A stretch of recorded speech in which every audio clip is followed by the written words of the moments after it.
Hello, my dear Karma Yogis. Welcome to the session on Indian Polity Quick Revision module. So today I'm going to discuss one of the very important topics that has been appearing in previous prelims examination on regular basis. Side by side, I'll also discuss how you can handle these kind of questions, and quickly we'll cover the topics which are relevant for the exam. Okay. So first and foremost thing, let's begin the session without any delay. And also just pay focus on what things and what details I'm giving you because they are going to help you a lot in the coming time. Okay. So today's topic is Constituent Assembly of India. You all know that Constituent Assembly have been coming in the examination time and again, and recently we have seen that there have been debate about the constitution and all. So please pay attention to whatever I am telling because this topic has a great potential of coming in the prelims examination. Okay, let's start. So when it comes to Constituent Assembly of India, first of all, what were the developments during the making of the constitution? We'll discuss. Then we'll discuss when did the constitution come into force. Then we'll look at what were the various committees of Constituent Assembly and also some of the organizational committees. Then I'll give you some details about the principal committees and their subcommittees because UPSC may ask you questions based on committees, subcommittees. So you should be well prepared about that. Okay. Now, the first idea of Constituent Assembly was mooted in the year 1934 by M.N. Roy. So this kind of questions may be asked. So please pay attention to it. He was the pioneer of Communist Movement of India, as you all might be knowing. Then in 1935, Indian National Congress demanded that Constituent Assembly should be made to frame the Constitution of India. At that particular moment in the 30s, you must be knowing that the freedom movement was at its peak. So at that particular moment, all the Congress people, all the leaders of India who were forerunners of the freedom movement, they were demanding that we should have our own constitution and there has to be a proper representative body that should make the Constitution of India. Then in 1938, Jawaharlal Nehru declared that Constitution of India must be framed without any outside interference. So this was there. Then in 1940, for the first time, the demand of Constituent Assembly was accepted by the British. Now, what was the pact or what was the major event? August Offer. So you should be aware of that the very first time Constituent Assembly was accepted by British in the August Offer. Then 1942, Sir Stafford Cripps came to India with a draft proposal to frame an independent constitution. But one thing has to be taken into mind that Muslim League rejected this proposal. Means Muslim League was not in favor of the proposal to frame an independent constitution. So there might be certain statements in prelims examination that identify the correct statement or identify the incorrect statement, and it might be asked to you. So be very clear with the concepts, be very clear with the facts that who supported the framing of constitution, who did not support the framing of the constitution. It is very, very important. Then we come to the year 1946, which was a landmark year when cabinet mission was sent to India. It rejected the idea that there has to be a separate constituent assembly for India and Pakistan. Actually, Pakistan as a nation as well as Pakistan must have a constituent assembly was demanded by Muslim League. But cabinet mission rejected this offer. It said that we should have only one constituent assembly that should frame the constitution of India. Later on, whatever you people decide, whatever the two parties, Muslim League and Congress decide, that will be up to you. Okay. Then elections were held in 1946. Cabinet mission gave a plan to establish the Constituent Assembly. Okay, so this was the initial development that was happening. Then we come to the next part. What were the some other things that were occurring during that phase, and how did the Constituent Assembly came into being? What were the developments during the making of Constitution of India? Okay. So when the cabinet mission plan gave its recommendation, it told that we are agreeing to making one constituent assembly, and the constituent assembly will be tasked to frame a constitution for not only the governance responsible authority to the country, but it also wanted to have a constitution that will facilitate appropriate transfer of sovereign power from British authorities to Indian hands. So a constitution should be framed that should be very, very holistic. So cabinet mission proposed that if Indians are making such a constitution, they should be aware that we are making a constitution in such a way that will provide us facilitation not only for a holistic rule book, but it should also provide a time frame. It should also provide an agenda for a smooth transfer of power from British authorities to the Indian authorities. Okay, so 9 December, Constituent Assembly sat for the first time. 11 December 1946, Rajendra Prasad was elected as the president. H.C. Mukherjee and V.T. Krishnachari were the vice presidents, and B.N. Rao was the legal advisor. So please make sure that you people are very much noting these names. You people are very much memorizing these names. The reason being, these kind of questions may be asked time and again. So have a very clear-cut idea that who was given what authority and what role during the constitution making process. 13 December 1946, objective resolution was introduced. This objective resolution later on became the basis for our preamble. It laid down the philosophy of the constitution. Then certain philosophies which objective resolution told was economic political security, sovereign democratic republic, federal state, equality, justice, freedom for all. All these things you people might be knowing and you will be studying in the preamble, but just for a summary. It provided necessary protection to the minorities. Also, integrity of territory of Indian Republic should be maintained. All these things were there. So please make sure that you people are very much clear with what were the provisions of the objective resolution, what was there and what were not there. Then 22nd January 1947, this objective resolution was adopted. In July 1947, Indian Independence Act. Now this act is very, very important because it not only made changes to the position of Constituent Assembly, but this act also provided the basis for further our implementation of our constitution. Also, it gave certain status and role to the upcoming Constitution of India and also to the leaders and the authorities that what changes will be made in the Indian federal setup and what things will remain, what things will be eliminated or removed. Okay. So the assembly was given complete autonomy and the power to draft any constitution it chose. This was the first thing. Now, with the same act, the assembly had been given the authority to annul or amend any law passed by the British Parliament, any law. So keep this in mind, it was any law. The assembly was also given legislative authority. So first free Parliament of India was elected. Rajendra Prasad presided over its meeting of assembly as constituent body, and G.V. Mavalankar was presided over the assembly as a legislative body. So I'll make this point clear to you people so that there is no confusion. After the Indian Independence Act was passed, the Constituent Assembly, which was a constitution making body, was given legislative authority. So what does it mean that it is given legislative authority? Means it was to act as provisional parliament of Free India after the British left. So it was also not only constitution making body, but also had to act as a provisional parliament. So Rajendra Prasad presided over the meetings because he was the president of the Constituent Assembly. So in the capacity of Constituent Assembly, Rajendra Prasad was the president. But when the Constituent Assembly functioned as a legislative body, a lawmaking body, G.V. Mavalankar presided over its meeting.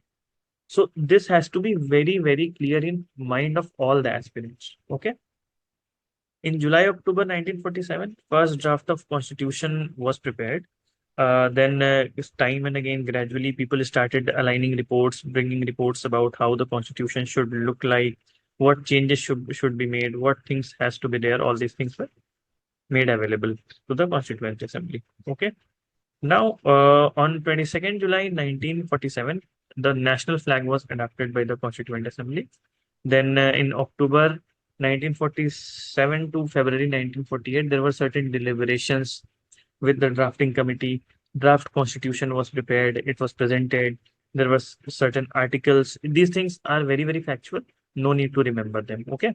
Remember only the relevant things. Just for the sake of a timeline, I have created it. Then from 4th November 1948 to 9th November 1948, first reading of the constitution was there. Okay. Then from 15 November 48 to 17th October 1948, there was second reading. Then in May 1949, Constituent Assembly accepted and approved India's membership to British Commonwealth. Okay. So we accepted the British Commonwealth membership when we became independent. Okay. This has to be clear in the mind of people.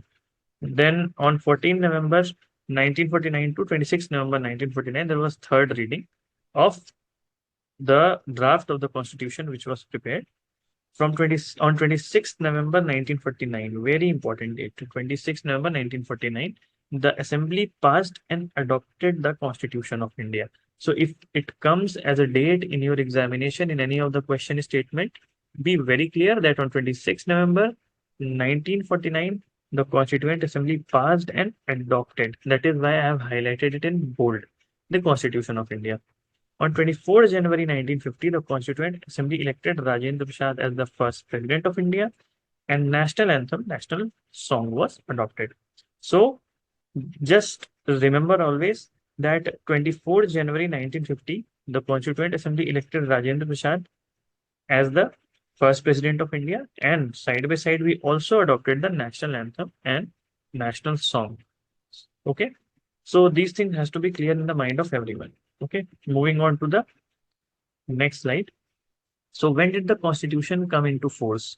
Oftentimes there might be statements and questions regarding when the constitution formally commenced, when it came into force. There might also be question and when was the initial adoption of constitution took place. All these things are there. So on January 1950, that is 26 January 1950, most of the provisions of the constitution were into force. It was totally into entirety where it came into force. So why this date was chosen? Because on this date, declaration of Purna Swaraj by Jawaharlal Nehru was there during the Lahore session of the Congress in 1929. Sorry, beg your pardon, 1929. So some of the provisions of the constitution which were very important to run the administration as well as to decide upon the citizenship elections, provisional parliament, they came into force on 26th November 1949. So some provisions came into force on 26th November 1949. The remaining provisions means the entire constitution came into force on 26th January 1950. That is why we celebrate the Republic Day on this day. So always remember, if somebody asks you the question why we celebrate Republic Day, so the idea of the Republic was born on this day. The very Republic took effect on this particular day. So this has to be very clear in the mind. Okay, now we'll discuss and I'll talk about the various committees of the Constituent Assembly. Reason being, many questions have appeared in the PYQs, previous year's questions. Side by side potential questions may also appear from this. Okay, so we'll talk about first committee and then we'll discuss the chairperson because only these things will be asked in the exam. So the very first committee, Rules of Procedure Committee, chairperson was Rajendra Prasad. Then there was steering committee, chairperson was Rajendra Prasad. Staff and finance committee chairman was Rajendra Prasad. So there might also be questions not only in the match the following, but also there might be question statement wise that Rajendra Prasad was the head of which of the following committees: rules of procedure, steering, staff and finance. Also there might be questions that which of the following committees Rajendra Prasad was not chairman of. Okay, or who headed the most number of committees. So flag committee was also headed by Rajendra Prasad. So these basic facts you should remember. All the aspirants should be very careful about these basic facts. That who headed the most number of committees, who was the head of which committee. All these things are asked in the examination. Match the following or statement wise anyhow. Coming to credentials committee, K. Nayyar was the head. Order of Business Committee, K. M. Munshi was head. States Negotiating Committee, Jawaharlal Nehru was head. There was Flag Committee, again, Rajendra Prasad was the head. Then we had Committee on Functions of Constituent Assembly.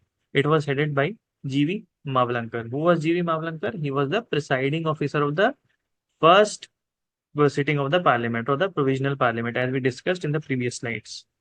Okay. Then coming to principal committees and their subcommittees. So there was one committee on advisory committee on fundamental rights, minorities, tribal areas, and excluded areas. And it was headed by Sardar Patel. Then we had Union Powers Committee. It was headed by Jawaharlal Nehru. Then we had Union Constitution Committee headed by again Jawaharlal Nehru. Provincial Constitution Committee was headed by Sardar Patel. Then we had Drafting Committee, which was headed by Dr. B.R. Ambedkar, as we discussed earlier also. Now, coming to certain previous year's questions, I'll tell you how these questions are asked. You should also be very like very precise about the kind of questions which are asked, and always be well prepared that these kind of questions are expected in the examination, and it is expected from you to remember the basic details of our constitution and constituent assembly. So in the year 2020 we had this question: what was the exact constitutional status of India on 26 January 1950? So remember this date we discussed just now, the day when India became a republic, the day when all the provisions of the constitution came into force, and the day on which we adopted the republic model completely. So we became a sovereign democratic republic. Why? Because it is given in the preamble categorically that India is a Socialist, Secular, Sovereign, Democratic Republic. SSBR. Remember this phrase. Sovereign, Socialist, Secular, Democratic Republic. This is the nature of the Indian state. So this question is statement B or second is correct. Okay. Then we have the next PYQ which came in the 2019. Look, again match the following I told you just now. With reference to Indian national movement, consider the following pairs. Tej Bahadur Sapru, position held by him, President All India Liberal Federation. KC Noegi, member Constituent Assembly, and PC Joshi, General Secretary, Communist Party of India. So what is the correct statement? All the three statements are correct. Okay. Who among the following was the chairman of Union Constitution Committee of Constituent Assembly? I am giving you people time. Just think over it. I'll tell you the answer. Okay. Jawaharlal Nehru, right? We just now saw that Jawaharlal Nehru was the head of Union Constitution Committee. Correct? Clear? Union Constitution Committee, Jawaharlal Nehru. So the gist of the matter is these kind of questions might be coming in the examination. You people should be aware of it, that how to tackle these questions. This quick revision kind of module is made just for the sake of you people to quickly go through it. Okay. So that you people can revise all the basic factual details quickly, because concepts you must have already read from the books and all the notes that you have prepared. This quick revision module is going to help you out with respect to coverage of all the basic facts and all the basic details that might be required in the examination. Suppose a question comes. Okay. So this session comes to an end. Very soon I'll be preparing some more interesting and factual like slides about our polity. Just keep revising. All the best for the examination. We'll meet